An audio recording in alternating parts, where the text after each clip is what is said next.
we really had very challenging moments in the council from the day we have been appointed, which was in August 2022 by Honorable Mutorwa. And there was, I have been vice president of the council of the 2018 council. And I was nominated from 2005 to 2018, basically, as a council member. So I grew up in the system. And there was a big reform in 2018, because there were allegations of racism, that it's only white people who are registering, and all of these, allegations. Some, to a certain extent, are true, but not everything is true. And I remember in 2015, Honorable Nhasa Ngula, when he was the Prime Minister, he called us.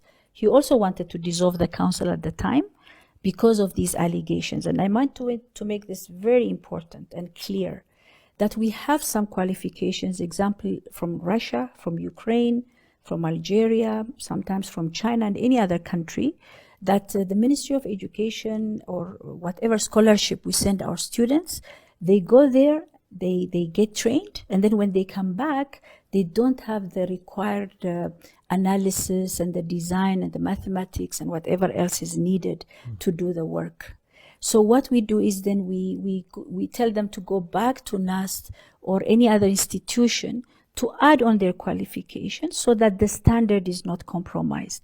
So really this is not, and then at the time I remember we had many meetings with the Ministry of Higher Education so that this is stopped, because we don't want, our people to go to universities and come with lower, standards.